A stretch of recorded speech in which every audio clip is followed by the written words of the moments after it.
or it may be that we need an annexation plan down the road. We're too preliminary at this point to know what those next steps should be. And over the next, several months as we, get a better handle on, timelines and on who the investors are going to be to, acquire property such as this, I think we'll have a much better handle on that. To clarify, isn't the purple line the city of Delphi? Yes, so the purple line, if you follow that point up at the top and take that all the way down, that yellow line, that's, the straight up and down is the division between city and county. Do you anticipate that auction being, come out in several different blocks, most likely? That's usually how it occurs. Okay. And, so, I think, and obviously, those of you who've been involved in land sales can speak to this much better than I, but typically you have blocks and they sell those first and then they, you see if there's anyone who wants the entire, and it has to be more than the total of the individual blocks. So. Just kind of what Paul was talking about here, I mean, just for the sake of this body, I mean, so we could invest our $11,000 and cumulatively $33,000 on this project, and we have no control whatsoever about who buys it, how it's purchased. There could be a number of people, and all of them have different opinions than what plan we put together.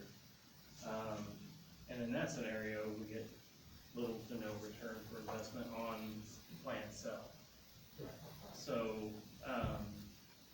and that was kind of the other point, like in terms of like what the series of events looks like here. I mean, at the end of the day, you have a private landowner selling their asset to a private buyer, and both of them are gonna have an idea what they want, right? So, I mean, when we inject ourselves in the middle, I think that there is an opportunity for governmental agencies to have a vision for it, but at the end of the day, I don't think we have enough control to,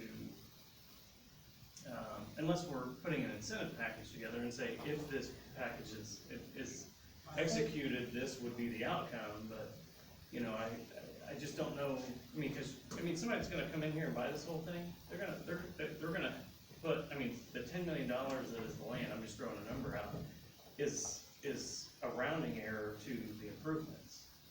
So you're talking about somebody coming in here and putting 40, 50, $100 million down on a development deal.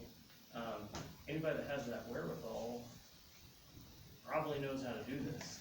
And they're gonna look at our plan and say, well, that's cute. But they're gonna look at, they have their plan already set up. Right. I guess I'm looking at this from the county standpoint, from the city standpoint. We're making a plan up and taking it, the developer has to look at it and say, oh, this will work into the plans that I wanna do with that. And if we don't do anything, then a developer's gonna come in and just do what he wants to do. And I guess I look at it from the standpoint that I would at least like to have something on the table saying, hey, we have a plan, you buy it, and we can work together on this. Instead of a guy coming in and buying it, or an investor coming in, or somebody buying it and say, come to us and say, this is what we want from you. Yeah, Jake? Yeah, I think the buying power really resides in the regulatory piece to the plan. The developers that we speak to, specifically, the burden of regulatory and what's gonna be appealing to a community does crash off against what the market will hold. Having the plan ultimately will let them know and will indicate to them when they speak to us that their investment will be supported, whether that's the commercial piece, the multifamily, or the single family. And so, yeah, I agree with you, Larry, and to your point, Josh, on the incentive side, we as our organization will certainly get behind a developer that's willing to play within the scope of the plan, because that's ultimately going to help the whole entire property reach its potential value. instead of isolating or land breaking or doing anything like that that's broken up in the tract. So, and the second piece of this is the opportunity. Our organization obviously prides ourselves in private development in the community. The opportunity zone and having land available. So most of the investors that are looking at Delphi that I've spoken to can't find assets to roll their 1031s into. They can't find assets to leverage the opportunity zone. This property itself is going to be is going to be their chance to do that. So any opportunity, I keep saying opportunity, any viability we have in controlling those assets, or at least I wouldn't say controlling, but advising on them, is gonna be beneficial. And it helps us to market, this property to developers who might not be familiar with Delphi and the assets that we have. And that's really part of the initiative that we'll be going through with the rural opportunity zone initiative with Purdue and Oak Grove over the next several months. So, we may have the tools to, to attract developers who ordinarily would not consider Carroll County or Delphi.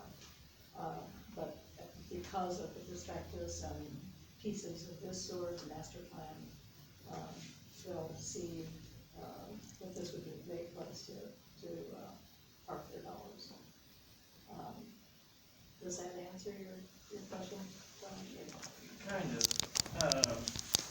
Yeah, I still struggle with an auction. I mean, it's not like we have somebody that's come to this body or the municipality and said, we wanna sell this, can you align somebody that fits your needs and our needs? I mean, somebody from a foreign national could come in and buy it, well, it's a great idea, and those kinds of things happen, especially in an opportunity zone, because of the tax advantages of the land, they could come in and overbid the market by 20%, and then what do we got? I guess that may be a long shot, but I think something we at least need to consider, like, so if I put myself in the shoes of somebody that's got $100 million to take a chance on this investment, I'm pretty sure that person knows what they're doing. They're more concerned with the community. Is the community the right community to invest in than they are how to develop the land itself? And so, like, in terms of what would be valuable to provide to that person, I think a comprehensive plan that speaks to not only Delphi but the county or a larger geographic area is a much more impactful document to hand that person and say, look, you're making an investment in a community that has its act together and has a plan for how it grows, versus this is how you ought to do your job, So I don't know. I mean, it's a good conversation to have. I'm just having a little bit of a hard time wrapping my mind around how this is the most beneficial investment we can make in terms of the plan itself. So I certainly wouldn't disagree with you that we need to have a comprehensive plan for the county. I think that's a different conversation than what we're talking about right now. And I think this is a piece of it. You're right, there could be a developer that will come in or an investor who, is just going to overbid everything else that's out there. And there's nothing that we can do that will prevent that from happening, and hopefully that would be a great opportunity. But that is not, that's a pretty long stretch as we're more likely than not to be able to sell this concept to potential investors that we would like to have at the table, if we have a vision that we can share with them.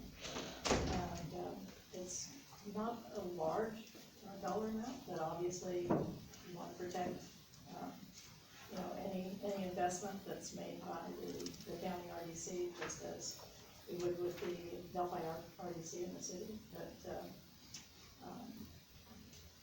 I think it's, probably something that would be worthy of consideration. There are a couple of points, Josh, that you have brought up that that's ran through my mind also. The thing, I look at this and I go, okay, the county doesn't have a plan like this. The EDC doesn't really have a plan like this. The city of Delphi doesn't have a plan like this.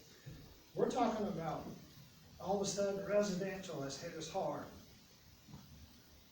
And if we get one plan, at least we have some kind of idea of what's gonna happen throughout the rest of the county.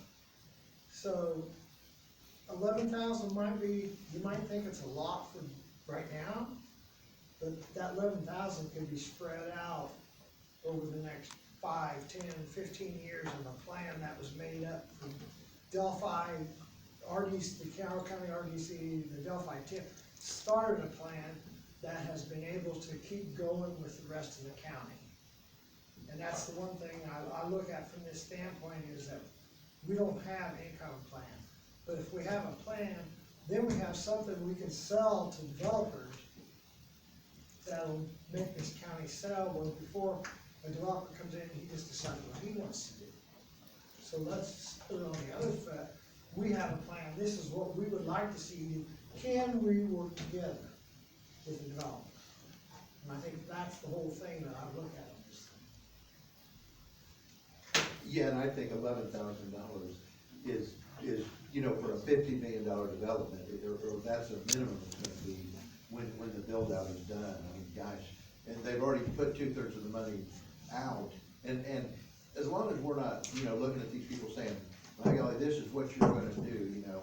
I mean, if this is our idea, what we'd like to see, you know? Right, this is a visionary document. Yeah. It's not a, It's all up for discussion, it's just a plan out there, hey, we drew up on a napkin, but it's a plan. Yeah. You know, so we gotta start. So, And we've selected the company that's gonna do this development thing. we're looking at the Kinley Hall, it's out of Indianapolis. I will say that, you know, we also looked at HWC, and they submitted a proposal. The Kimley Horn, talking to the people who've been at the table, was attractive to us, in part because, they bring a different, group of developers to the table, and also, the types of residential development projects that they have done, and their, interest in connectivity with things like the trail system and so forth. So, they're an Indianapolis firm. They're working, most recently in Carroll County along the Wabash River with the Wabash River Greenway project. That the city of Delphi is, several members on the steering committee for that. So, you know, they've been involved in Delphi fairly recently as a result of that activity, and I think they would do a great job at this, as good as WC. Barry, do you have any concerns about the expenditure in terms of its applicability to its allocation area? Or not to the allocation area, excuse me, to the, My only concern is that you cannot go to the city of Delphi, go to the actual service provider, and the 11,000, I think that's the only restriction And that that can be we would invoiced have. separately. Pardon? That can be invoiced separately. All right. And then you've done that. I'm a little bit on the conservative side and the reserve side, the fact that you could spend this money and you don't know who the owner's gonna be. And Larry might come in and that's what I was primarily as an concerned example. about. And they have no desire to sell off anything. Or, you know, maybe they wanna sell a little bit here, a little bit there, kind of what has been done in the past. There's a lot, it's not development. Yeah, and the other thing is, when you look at developers and the absorption rate here versus many of your other communities, when they look at developing something, they want their money back as fast as they can get it. And when you look at some of the developments that has been done here over the past 40 years or whatever, they've been slow to build out. Not that you can't find a developer that will do that, but you're probably not gonna find somebody that's gonna come in and try to do it at a large scale. It's probably gonna be 20 or 40 acres of it, and the rest will remain farmland for a long time. Now, that doesn't mean that, you know, the idea of making a plan for the community is a bad thing. I'm just thinking that to spend that money without any guarantee that there's gonna be a successful buyer that's willing to sell off the ground, is maybe the cart before the horse, or, you know, can you get committed buyers before it goes to auction that's willing to pay farmland price, because that's what it's worth. Yeah. I mean, yeah. So for the sake of this discussion, I've sat with developers that have the cash flow to buy the property. So I would say on our end, I'm not selling myself short here, I'm not saying that they're gonna come in and buy it.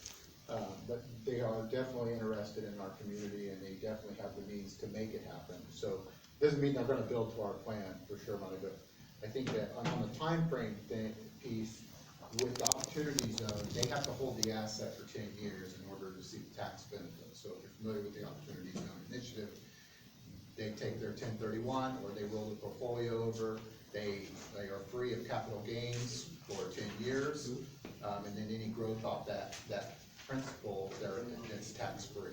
So the idea is that a developer is gonna buy this, and start building in assets, for growth over the 10 years. So it is a slow game, and this plan, as Larry alluded to, this is a 15, 20 year, because of the absorption of homes, like the impacts of having that many dwellings, grow in a short amount of time. So I think this is a $11,000 plan for a 15-year scope. It would be more of a realistic version of it. I don't disagree with you. My only concern is we spend $33,000 and it remains farmland with someone not willing to sell anything.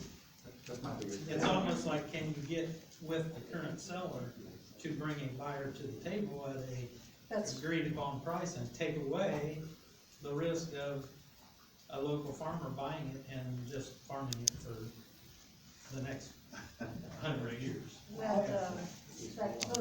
Those conversations have Yeah. already occurred. I think about, you know, and I know we've This going done on. and tried and made all sorts of efforts to move what we've already speculated on, and we've been challenged to get that accomplished. And so it's like, well, are we kinda spending more money that's not going, potentially, you know, there's never a slam dunk given, you know, but I would feel foolish if I spent that kind of money and somebody bought it and farmed it. I think that looks a little like cart before the horse. I think number one, we do know in communications with the owners that this will go to auction, so it is. So no backing up that No. train. That's going to occur. What this will enable us to do is to bring someone other than an agricultural interest to the table. And, you know, the vision of what this could be as developed as a residential, as a planned unit development with multiple uses, will enable us to market this much more effectively to to potential developers who are not going to see it stay in ag for several generations to come. Without residential development, we'll have a hard time maintaining our schools at their level as our demographics are, we're not attracting young families to the area unless we have residential component. We're gonna have a harder time attracting industry if we don't have places for that workforce to live. So I guess it's that picture, Monty, that I'm looking at. How do we, as a city and county, pool our resources and develop the tools that we need to market, our assets as effectively as we can, to get the type of developer that we need to come in here and work on this project. Jake, what, you say you've talked to actual buyers who have the money, the backing to do this. I mean, what percentage chances of this happening with, development occurring and all that? What would you get? Higher probable that we will have developers buy it than farmers, and the reason we wanna do that as an EDC is that our goal is to take to market this plan and incentives to back a buyer. So our goal is to give them buying power at auction, so that they are, if there is someone interested in using it for agriculture, which that's their interest, right? But our goal is to give the developer buyer, or the buyer and the developer, whether it be one and the same, the buying power to know that they have not only the Opportunity Zone Fund to utilize their 1031 investor assets, they're also going to get a plan that's been agreed upon by the Delphi TIF, the city of Delphi, and the county TIF, all in one. So to me, working with developers and being one, that buying power alone pushes the, I guess, land acquisition for agriculture out of the market. Can't say without a doubt, right, but when that day comes, we'll be there, and our goal would be to have a letter of intent and a letter of incentive, an incentive letter already in the pocket of a buyer that has already committed to developing that project into the vision that we've planned forward. So yeah, we can't control it, but our goal is to put the boundaries in place to allow for development. Is there a way to send or deliver that message without, doing a specific plan that we want this here and that there? To his point, an investor comes in and buys it, a developer comes in and wants to do 10 acres here or 10 acres there, and maybe his plan looks different. You know what I mean? So is there a more reasonable way to deliver the message that there's support from the community without going through the cost of developing a plan that we want residential here and this here and that there, when the guy that's actually gonna do it's probably gonna be Deciding the on one, something. the one laying out his own plans. Yeah, I think, that's a great question, and I think what I'm finding on my end on the development piece is that we're gonna get mixed use buyers. So we already have, working essentially with some health services, and we have developers that are specifically interested in building healthcare campuses. And if they have guaranteed leases with medical facilities, then that's all they care about. Now, secondary to that is they would like it to be surrounded by homes or have a commercial node with it. That's not their purview, that's not their portfolio. So the plan would be that we already have, I've earmarked that section for that developer, knowing that their neighbors to their north are going to be, or supported in commercial aspects, and then their neighbors to the north will be residential. So, But is there not a way to deliver that message that we will work together to deliver this once we find out if we actually have a person to work with that is the winner at the auction? I think one of the things that, we may not see a single person come in and buy this. If we establish, an opportunity fund, for example, there may be multiple people who have 1031s that they need to find assets to reinvest in. So having a vision plan helps you to attract those multiple million, people who have $1 million here or 500,000 there or 30,000 here, where yes, if you were sure that you had, you know, one person who was gonna come in and as a developer and purchase this whole thing, yeah, you wouldn't need a plan. Yeah. But to be able to attract, multiple people to your opportunity zone and to, you know, to, sell the Delphi and Carroll County community, to multiple, opportunists, if you will, who are looking to invest their dollars, then something of this sort as a tool, gives you, you know, something that's more likely to attract their dollars than just words on a paper. Most people are visual, they need something to stimulate their imagination. And, you know, whether that's, you know, the concept plan like this, or a vision for a restoration project or whatever it might be, having that, you know, that photograph or an image, if you will, of what this could be, what it could look like, stimulates thought and a lot more than for most people, the words on the paper. So I think that's also what we're trying to do, is paint a picture for those potential investors who are not the one with, you know, the saddlebags coming to the auction. So that's, again. I'd like to make the motion that we assist in this master plan for the Burnbury Farms property. $11,000. Yes, sir. I have a motion, do I have a second?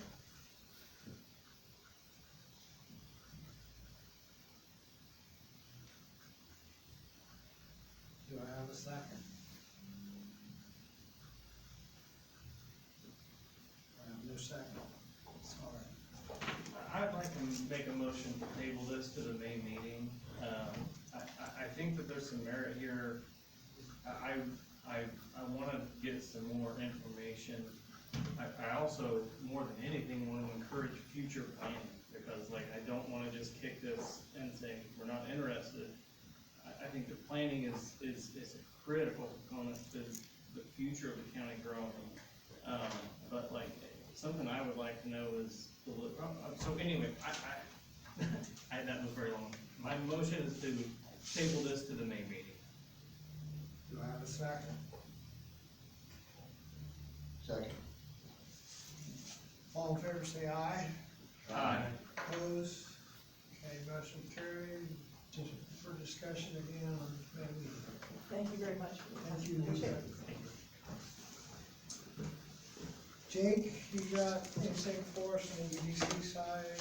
Yeah, just May 5th, I encourage you to attend at 6 p.m. the Delphi United Methodist Church. We'll be kicking that off with the EDC will be kicking that off with the markets analysis of housing, demand, need, and then we'll be rolling into Baker Tilly, which will be talking on the details of residential TIF, how the allocations work, how it's worked. I think the goal would be to have a kind of a how other communities have utilized this tool and the successes of that, and then we'll round it out with questions from the public and you guys as well. So May. What time? May 5th, 6 p.m., Delphi United Methodist Church. And he is, we kinda have discussed about all the elected officials, cities, and towns, we're gonna try to invite everybody there for this meeting. Yeah, So we'll do they it. understand Yep. what's going on. We'll do a press release, we'll get, run some ads in the paper, and locally, and I'll be reaching out to our school boards and our town officials directly. I may not get to everybody, right, but we'll just let them know what this is and encourage them to be there, so. Yep. Thank you, Jake. Yes. Cameron, have you ever heard of any drainage issues on this, this bound property? There's a small piece that's, I looked at it a few weeks ago, the small piece that's got the flood zone, it's by Jerry Creek, but it's a very small piece. Okay. So there's very, very little of it That would be the next thing. There are some drainages, we looked at this Yeah. several years back for developers.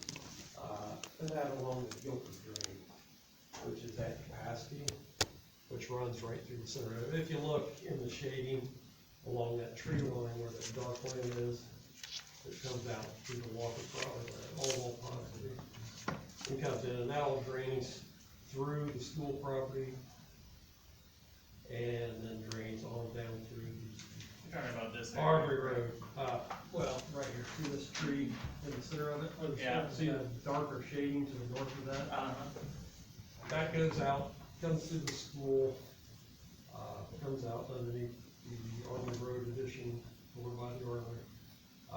And that's mostly run at capacity the way it is now, so there's going to be drainage with runoff, and development.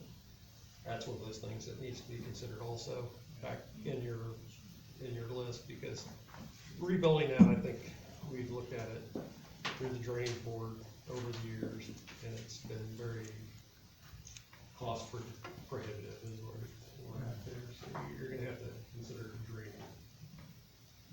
That's flooding from, Prince William out all the way down to, the backside of the Riley Meadows fishing. It will hold water, so that's one of those concerns. But it's been looked at many times, you know, we've encouraged the Mounds to sell, 30 years ago, you know, it's on board speed. And so we're getting, some movement that way. There is some very good development high ground, and, associated with the infrastructure that's already in place. There is a new water main that goes right through the center of it, built about 15 years ago, 12 years ago. So there is some things there. Sewage go through too? Sewage is stubbed back here in the back of Riley, Crest Drive is the closest sewer outlet, but it's not a adequate size to put a large addition in. There's a lot of things there you have to look at. It's all gonna have to be upgraded. There's some wetland involved, like Pat said, but at the end of the day, FEMA and the state of Indiana has a process where if you're gonna do big projects like this, civil scopes and engineering, so it can be built on, it's just a matter of when you're wetlands, and there's a difference between a wetland and a floodway, and a flood fringe and all that, so it's, the small portion of it's in the floodway from Deer Creek, but the wetland, Pat said is, you know, that's something that, once the infrastructure was in and all the drainage was figured out, as a master plan, should be something that was figured out down the road. But there's no bells going off in your mind that 2/3 of this isn't No, developable or no, something. no, it's, and I can get you a copy of the flood part off of Deer Creek if you would. Thank you. Anything else? Anybody got any questions or anything? Okay, May 10th, 1 o'clock. Thank you. May 10th.